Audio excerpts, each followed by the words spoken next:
In this video, we are going to be looking at the topic audiometry. Hi, I'm Aaron. I'm working as an associate professor at M College of Nursing. The following are the objectives that we'll be addressing in this video. Hearing is essential for communication and quality of life. Hearing loss affects all age groups and can impact learning, work, and social interaction. To detect hearing problems and measure it, we use a test called audiometry, which is considered the gold standard for hearing assessment. So, what is audiometry? It is a diagnostic procedure to measure hearing acuity. It determines the lowest intensity or threshold at which the sounds are heard by an individual, and it helps detect the type and degree of hearing loss. Types of audiometry. The first one is pure tone audiometry. It is the most common one. It measures air and bone conduction. Next, the speech audiometry. It tests the ability to detect and understand speech. The third is audiometry. It includes tympanometry and measurement of acoustic reflexes.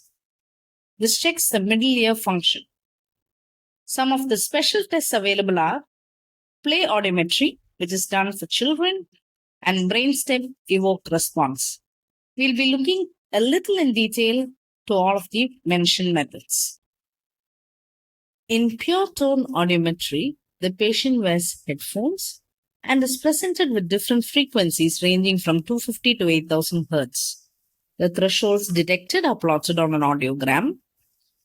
This audiometry compares air conduction versus bone conduction to differentiate conductive hearing loss, which is a problem in the outer middle ear, sensorineural hearing loss, which is due to inner ear or nerve damage, and the third one is mixed hearing loss, which can be due to both components.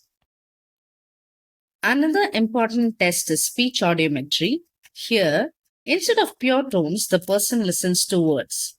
The speech reception threshold, SRT, is the lowest level at which the words can be recognized.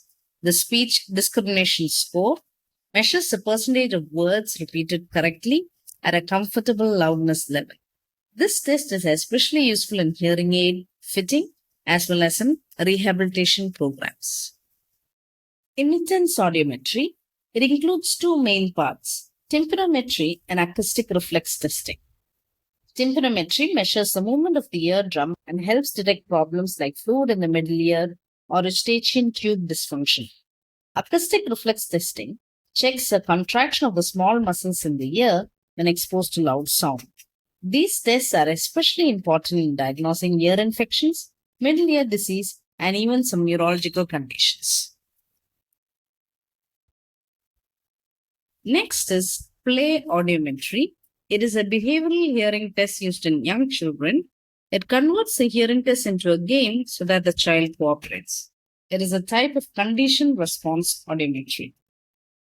The principle in this is children may not respond reliably to normal pure tone audiometry. In play audiometry, the child is trained to perform a play activity like dropping a block, stacking rings, placing pegs every time they hear a sound. So this makes testing fun and keeps the attention. The procedure involves the child being seated with headphones. The audiologist demonstrates the task example.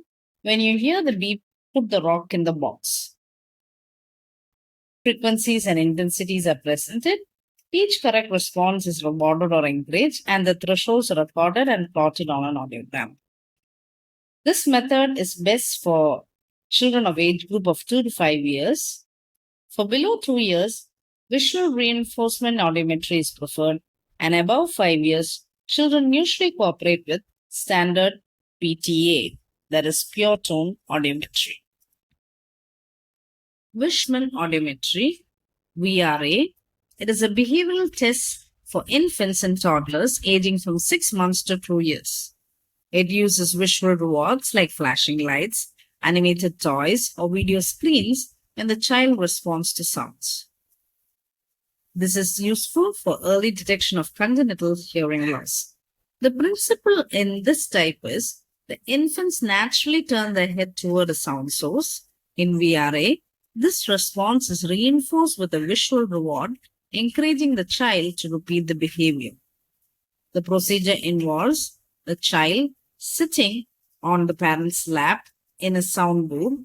Sounds of various frequencies are presented through speakers or earphones. When the child turns towards sound, a visual stimulus, as told earlier, a toy lighting up, a cartoon, or a puppet is activated. Over time, the child learns to expect the visual reward after hearing a sound. The hearing thresholds are determined and plotted on an audiogram. Brainstem evoke response audiometry. This is an objective electrophysiological test of hearing. This measures the brainstem's response to clicks or tone bursts delivered through earphones. This does not require an active response, thereby it's useful for infants, children, and uncooperative patients. The principal use here is the sound stimulus generates electrical activity in the auditory nerve and brainstem pathways. This activity is recorded using surface electrodes placed on the scalp and the earlobes or mastoids. Response appears as waves 1 to 7, each representing different parts of the auditory pathway.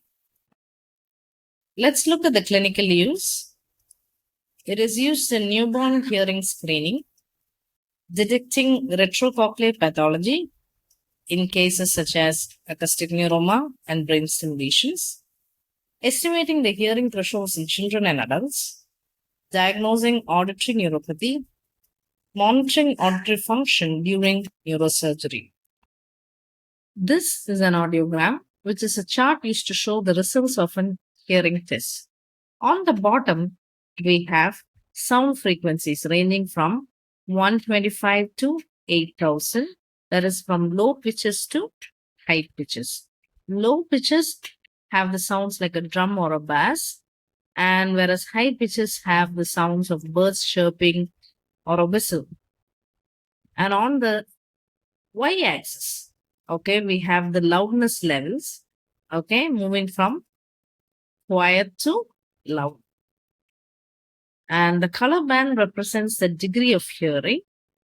At the very top, 2 to 20 decibels, which is the normal hearing range. Below that is 20 to 40 decibels, which is mild hearing loss, where soft sound or distant speech may be hard to catch. Then from 41 to 55 decibels, it is moderate hearing loss, where everyday conversation becomes difficult without hearing aids. Then from 56 to 70 decibels, this is moderately severe hearing loss, meaning normal speech is often missed. Then from 71 to 90 decibels, it is referred to as severe hearing loss, where only very loud speech can be heard. And finally, anything above 91 is found to be referred as profound hearing loss, where even the loudest sounds may not be heard and cochlear implants may be considered. On the chart, we also see two symbols. The red circle representing the hearing test results of the right ear, while the blue cross or X represents the hearing of the left ear. This is the standard way audiograms show each ear separately. So by looking at this chart, an audiologist can quickly see not only how much hearing loss a person has, but also whether the loss affects low pitch sounds, high pitch sounds, or both. Finally, moving on to the role of nurse. The nurse plays a role in educating patients and families about hearing health, assisting in preparation and comfort during the test, supporting early screening in children as well as elderly, counseling on prevention, such as noise protection and ear hygiene, and collaborating with audiologists and ENT specialists. To conclude, audiometry is the cornerstone of hearing assessment. It not only identifies the presence of hearing loss, but also helps in determining its type and severity. As nurses and healthcare professionals, we play a vital role in promoting early screening, patient education, and long-term support. Remember, better hearing means better living. The forces for this particular video. Thank you for your patient listening.